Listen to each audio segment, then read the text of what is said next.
प्रणाम भक्तगणों। आज हम सुनेंगे पुरुषोत्तम मास अर्थात अधिक मास महात्म्य का 20वां अध्याय। सूत जी बोले, हे विप्रो, नारायण के मुख से राजा दृढ़धन्वा के पूर्व जन्म का वृतांत श्रवण कर अत्यंत तृप्ति न होने के कारण नारद मुनि ने नारायण से पूछा। नारद जी बोले, हे तपोधन, महाराज दृढ़धन्वा ने मुनि श्रेष्ठ वाल्मीकि जी से क्या कहा, सो विस्तार सहित विनीत मुझको कहिए। नारायण बोले, हे नारद, सुनिए। राजा दृढ़धन्वा ने महाप्राज्ञ मुनि श्रेष्ठ वाल्मीकि मुनि की प्रार्थना कर जो कुछ कहा सो मैं कहूँगा। दृढ़धन्वा बोला, मोक्ष की इच्छा करने वाले लोगों से पुरुषोत्तम मास का सेवन किस प्रकार किया जाए, क्या दान दिया जाए और इसकी विधि क्या है, ये सब संपूर्ण लोगों के कल्याण के लिए मुझसे कहिए, क्योंकि आपके समान महात्मा संसार के हित के लिए ही पृथ्वी पर भ्रमण करते हैं। ये पुरुषोत्तम मास स्वयं साक्षात पुरुषोत्तम भगवान है। उस पुरुषोत्तम मास के सेवन से महान पुण्य होता है। ये बात मैंने आपके मुख से भली भांति सुनी है। मैंने पूर्व जन्म में सुदेव नामक ब्राह्मण श्रेष्ठ होकर विधि से पुरुषोत्तम मास का सेवन किया, जिसके प्रताप से मेरा मृत पुत्र उठकर खड़ा हो गया। हे ब्राह्मण, पुत्र शोक के कारण निरंतर निराहारी मेरा ये पुरुषोत्तम मास बिना जाने ही बीत गया। अज्ञान से हुए पुरुषोत्तम मास का ऐसा फल हुआ कि मृत्यु को प्राप्त भी शुकदेव उठ खड़ा हो गया। हरि भगवान के कहने पर इस अनुभूत पुरुषोत्तम मास का सेवन किया। हे तपोधन, मुझे इस जन्म में वो सब विस्मृत हो गया है, इसीलिए इस पुरुषोत्तम मास का पूजन विधि विधान पूर्वक मुझसे फिर कहिए। वाल्मीकि जी बोले, ब्रह्म मुहूर्त में उठकर परब्रह्म का चिंतन करें, उसके बाद बड़े पात्र में जल लेकर नैऋत्य दिशा में जाए। पुरुषोत्तम मास को सेवन करने वाला शौच के लिए ग्राम से बहुत दूर जाए। दिन में तथा संध्या में कान पर जनेऊ रखकर और उत्तर मुख होकर पृथ्वी को तृण से आच्छादित कर वस्त्र से सिर बांधकर और मुख को बंद कर अर्थात मौन होकर रहे, न थूके और न श्वास ले। इस तरह मलमूत्र का त्याग करे और यदि रात्रि हो तो दक्षिण मुख होकर मलमूत्र का त्याग करे। इस प्रकार पुरुषोत्तम का उत्तम व्रत करने वाला शौच करे।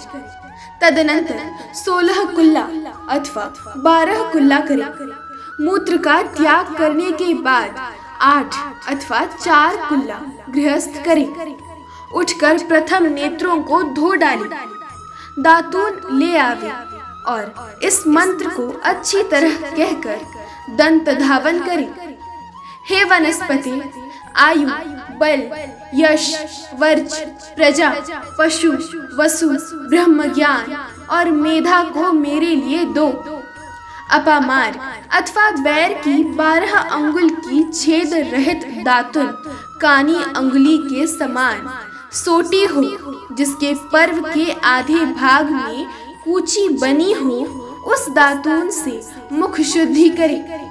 रविवार के दिन काष्ठ से दातून करना मना किया गया है, इसीलिए 12 कुल्ला से मुख शुद्धि करे। आचमन कर अच्छी तरह प्रातः काल में स्नान करे। स्नान के पश्चात उसी समय तीर्थ के देवताओं को तर्पण के द्वारा जल देवे और समुद्र में मिली हुई नदी में स्नान करना उत्तम कहा गया है। बावली कूप तालाब में स्नान करना विद्वानों ने मध्यम कहा है और गृहस्थ के गृह में स्नान करना सामान्य कहा गया है। स्नान के पश्चात शुद्ध और शुक्ल ऐसे 2 वस्त्रों को धारण करें। ब्राह्मण कंधे पर रखे जाने वाले उत्तरीय वस्त्र को सावधानी के साथ हमेशा धारण करे। पवित्र स्नान में पूर्व मुख अथवा उत्तर मुख होकर बैठे और शिखा बांधकर दोनों जांघों के अंदर हाथों को रखे। कुश की पवित्री हाथ में धारण कर आचमन क्रिया को करें। ऐसा करने से पवित्री अशुद्ध नहीं होती है, परंतु भोजन करने से पवित्री अशुद्ध हो जाती है। इसीलिए भोजन के पश्चात उस पवित्री का त्याग करें। आचमन के बाद गोपी चंदन की मिट्टी से तिलक धारण करें। वो तिलक ऊर्ध्व पुंड्र हो, सीधा हो, सुंदर हो, दंड के आकार का हो, ऐसा धारण करें। त्रिपुंड्र हो, उसके मध्य में छिद्र बनावे। ऊर्ध्व पुंड्र में लक्ष्मी के साथ हरि भगवान स्वयं निवास करते हैं। त्रिपुंड्र में पार्वती सहित साक्षात शंकर भगवान सर्वदा वास करते हैं। बिना छिद्र का पुंड्र कुत्ते के पैर के समान विद्वानों ने कहा है। सफेद तिलक ज्ञान को देने वाला है। लाल तिलक मनुष्यों को वशीकरण करने वाला है। पीला समस्त रिद्धि को देने वाला है। इससे भिन्न तिलक को नहीं लगावे। गोपी चंदन की मिट्टी से शंख, चक्र, गदा, पद्म आदि धारण करें। ये संपूर्ण पापों को नाश करने वाला और पूजा का अंग कहा गया है। जिसके शरीर में शंख, चक्र आदि भगवान के आयुधों का चिन्ह देखने में आता है, उस मनुष्य को मनुष्य नहीं समझना, वो भगवान का शरीर है। जो शंख, चक्र आदि चिन्हों को नित्य धारण करता है, उस देही के पाप पुण्य रूप हो जाते हैं। नारायण के आयुधों से जिसका शरीर चिन्हित रहता है, उसका कोटि कोटि पाप होने पर भी यमराज क्या कर सकता है। प्राणायाम करके संध्या वंदन करें। प्रातःकाल की संध्या विधि पूर्वक नक्षत्र के रहने पर करें। जब तक सूर्य नारायण का दर्शन न हो, तब तक गायत्री मंत्र का जाप करें और सूर्योपस्थान के मंत्रों से उठकर अंजलि बांधकर उपस्थान करें। सायंकाल के समय अपने पैर को पृथ्वी में करके नमस्कार करें। जो कमी रह गई हो उसको इस मंत्र से पूर्ण करें। यस्मृत्याच नमोक्यात्तम तपो यज्ञ क्रियादिषु न्यूनम संपूर्णताम याति संध्यो वंदे तमच्युतम। जो द्विज अर्थात ब्राह्मण, क्षत्रिय और वैश्य श्रद्धा के साथ संध्या करता है, उसको तीनों लोक में कुछ भी दुष्प्राप्य नहीं है। दिन के आदि भाग प्रातः काल में होने वाले कृत्य को कहा। इस प्रकार प्रातः काल की नित्य क्रिया को करके हरि भगवान की पूजा को करें। लिपे हुए शुद्ध स्थान में नियम में स्थित होकर और मौन तथा पवित्र होकर गोबर से गोल अथवा चौकोर मंडल को बनाकर व्रत की सिद्धि के लिए चावलों से अष्टदल कमल बनाए। बाद में सुवर्ण, चांदी, तांबा अथवा मिट्टी का मजबूत और नवीन छिद्र रहित शुद्ध कलश को उस मंडल के ऊपर स्थापित करें और उस कलश में शुद्ध तीर्थों से लाए हुए कल्याणप्रद जल को भरकर कलश के मुख में विष्णु, कंठ में रुद्र भगवान अच्छी तरह वास करते हैं। उसके मूल में ब्रह्मा जी स्थित रहते हैं। मध्य भाग में मातृगण कहे गए हैं। कोख में समस्त समुद्र और 7 द्वीप वाली वसुंधरा, ऋग्वेद, यजुर्वेद, सामवेद और अथर्ववेद, व्याकरण आदि अंगों के साथ सब कलश में स्थित हो। इस प्रकार कलश को स्थापित करके उसमें तीर्थों का आवाहन करें। गंगा, गोदावरी, कावेरी और सरस्वती मेरी शांति के लिए तथा पापों के नाश करने के हेतु आवे। तदनंतर उस कलश का मंत्र पाठ पूर्वक गंध, अक्षत, नैवेद्य और उस काल में होने वाले पुष्प आदि उपचारों से पूजन करके उसके ऊपर पीले वस्त्र से लपेटा हुआ तांबे का पात्र स्थापित करें। उस पात्र के ऊपर राधा के साथ हरि की मूर्ति को स्थापित करें। राधा के सहित सुवर्ण की पुरुषोत्तम भगवान की प्रतिमा बनावे और भक्ति में तत्पर होकर विधि के साथ उस प्रतिमा की पूजा करें। पुरुषोत्तम मास के पुरुषोत्तम देवता है। पुरुषोत्तम मास के आने पर उनकी पूजा करनी चाहिए। जो इस संसार सागर में डूबे हुए को उबारता है, उसकी इस लोक में भी मृत्यु धर्म वाला कौन मनुष्य पूजा नहीं करता। ग्राम फिर मिलते हैं, धन फिर मिलता है, पुत्र फिर मिलते हैं, गृह फिर मिलता है, शुभ अशुभ कर्म फिर मिलते हैं, परंतु शरीर फिर नहीं मिलता। उस शरीर की रक्षा धर्म के लिए और धर्म की रक्षा ज्ञान के लिए हुआ करती है और ज्ञान से मोक्ष सुलभ हुआ करता है। इसीलिए धर्म को करना चाहिए। देह रूपी वृक्ष का फल सनातन धर्म कहा गया है। जो शरीर धर्म से रहित है वो बांझ वृक्ष के समान निष्फल है। सहायता के लिए न माता कही गई है, न स्त्री पुत्र आदि कहे गए हैं, तथा न पिता न सहोदर भाई न धन कहे गए हैं। केवल धर्म ही उसका प्रधान कारण कहा गया है। वृद्धावस्था सिंहनी के समान भय देने वाली है और रोग शत्रु के समान पीड़ा देने वाली है।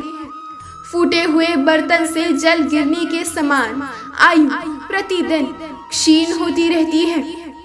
जल के तरंग के समान चंचल लक्ष्मी पुष्प के समान क्षण मात्र में मुरझाने वाली युवावस्था स्वप्न के राज्य सुख के समान संसार के विषय सुख प्रभृति सब निरर्थक है।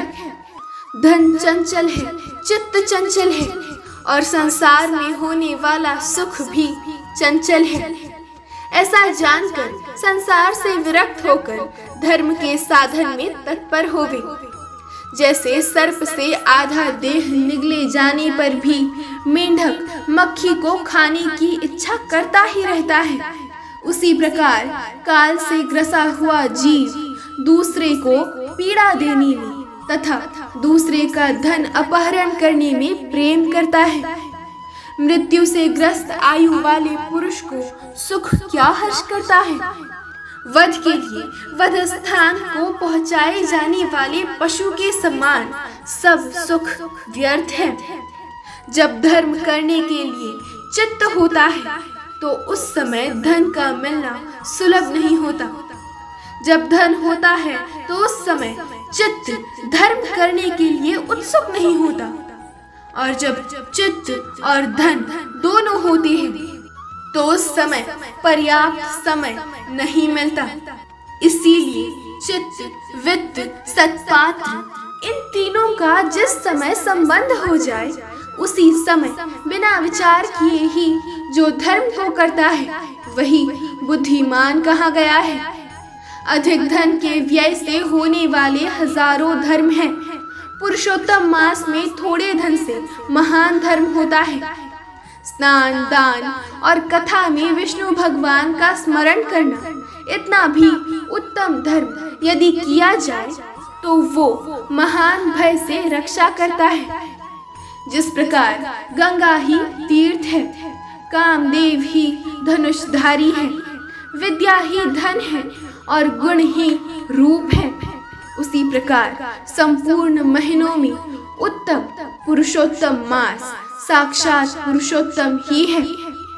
यद्यपि ये पुरुषोत्तम मास प्रथम समस्त कार्यों में तथा यज्ञों में अत्यंत निंद्य है, तथा तो भी भगवान के प्रसाद से पृथ्वी में साक्षात भगवान के नाम से प्रसिद्ध हुआ।